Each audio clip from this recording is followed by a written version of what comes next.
안녕하세요. 플레이야입니다. 현실은 우리의 믿음 체계가 발산하는 진동을 반영하는 장입니다. 믿음 체계란 믿음에서 비롯된 감정과 생각이 서로를 강화하며 순환하는 내부 구조입니다. 그래서 사건과 상황은 우리에게 일어나는 것이 아니라 우리를 통해 일어난다고 말할 수 있습니다. 현실 창조에는 육체적 자아뿐 아니라 상위 자아를 포함한 여러 차원의 의식, 즉 다차원적 존재로서의 나가 함께 참여합니다. 가령 무의식 깊은 곳에 자리한 부정적 믿음을 전환해야 할 시점이 도래하면 그 믿음을 비추는 사건이 현실에 나타납니다. 이것은 외부에서 나에게 일어난 일처럼 보일지라도 그 경험을 가능하게 하는 주체는 바로 나 자신입니다. 이 말은 내가 소위 부정적인 일을 맞았을 때 자책하라는 뜻이 결코 아닙니다.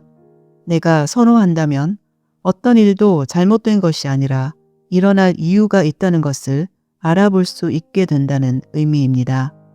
그리고 내 현실의 창조자로서 그 책임을 외부로 돌리지 않는 선택을 할 수 있다는 뜻입니다. 우리가 겪는 경험 중 도전으로 느껴지는 대부분의 상황들은 영혼으로서 계획해온 인생 테마의 큰 틀 안에서 발생합니다. 다만 그 경험이 어떤 구체적인 형태를 띠게 될지는 우리가 가진 진동, 즉 믿음 체계에 따라 일종의 무작위적 방식으로 현실에 드러날 수 있습니다. 다시 말해 그 진동과 매칭이 되는 여러 가능성의 현실들 중 하나를 맡게 되는 것입니다. 우리가 의식적으로든 무의식적으로든 무언가를 사실이라 믿게 되면 그것이 바로 그 믿음의 진동과 일치하는 현실이 나타나도록 허락하는 것입니다. 고차원의 나는 이 구조를 분명히 알고 있습니다. 그래서 모든 경험은 결국 나의 동의와 허락을 통해 현실이 됩니다. 이것이 바로 현실 창조의 근본적인 원칙입니다. 삶의 도전이 어떤 모습으로 찾아올지, 그것이 앞으로 나를 어디로 이끌지 육체적 자아로서는 미리 알 수 없습니다. 그러나 한 가지는 변함없습니다. 그 사건은 나에게 필요한 것이기 때문에 나타납니다. 그래서 이 세상은 언제나 완전합니다. 지금 이 순간이 완전하다는 말이 변화나 전환이 필요 없다는 뜻이 아닙니다. 완전하다는 것은 멈춰 있다는 의미가 아니라 지금 이 상태 또한 나에게 필요한 경험으로 정확히 도착해 있다는 뜻입니다. 따라서 변화 역시 지금 이 완전한 상태 안에서 일어납니다. 중요한 것은 왜 이런 일이 일어났는가를 알아내는 것이 아니라 이미 일어난 이 일을 내가 어떻게 사용할 것인가입니다. 그 선택을 가장 긍정적으로 할 수 있게 하는 질문은 바로 이 일에서 내가 배울 수 있는 것은 무엇일까입니다. 이 질문은 내 앞에 놓인 경험에 대한 호기심을 잃지 않는 탐구의 태도이자 동시에 긍정적인 진동을 유지하는 가장 실제적인 방법이기도 합니다. 그 질문에 대한 답을 우리는 스스로 들을 수도 있습니다. 그때 내면의 신호를 무시하지 말았어야 했어. 이제 안 되라고 말하는 법을 배워야겠어. 아, 이건 내가 선호하는 것이 아니라는 걸 분명히 알려주고 있네. 어떤 경우에는 그 즉시 배움을 발견할 수도 있고 당장은 이해되지 않더라도 나에게 필요한 정보를 받아들이는 상태에 머무르게 만듭니다. 해답을 듣기 위해선 해답을 향해 열려있는 진동을 선택해야 합니다. 나의 대응에 따라 돌려받는 현실의 효과는 달라집니다. 부정적인 의미를 부여하면 부정적인 효과를, 그 안에서 긍정적인 의미를 찾아내면 긍정적인 효과를 돌려받게 됩니다. 여기에도 예외 없이 내가 발산하는 진동은 다시 현실로 돌아온다는 법칙이 그대로 작용하기 때문입니다. 이 말은 부정적으로 느껴지는 상황을 억지로 반가워하거나 긍정적인 감정을 강요하라는 뜻이 아닙니다. 그 순간의 감정은 올라오는 그대로 인정하는 것이 오히려 중요합니다.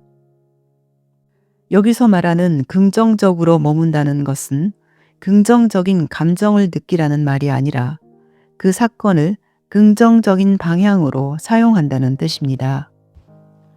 어떤 사건을 원망하거나 일어나서는 안 되는 일로 규정하는 순간 우리는 그 일에서 아무것도 배울 수 없을 뿐 아니라 그 배척의 진동이 오히려 그 현실을 더 공고하게 만듭니다. 그래서 비슷한 사건이 반복되거나 그 현실이 더 오래 지속되는 것입니다. 소위 영성이나 이른바 마음 공부를 해온 분들은 생각과 믿음이 현실을 반영한다는 사실을 어느 정도 이해합니다. 그러나 그 사람이 실제로 자신의 믿음을 정직하게 전환했는지는 도전을 맞는 순간에 비로소 드러납니다.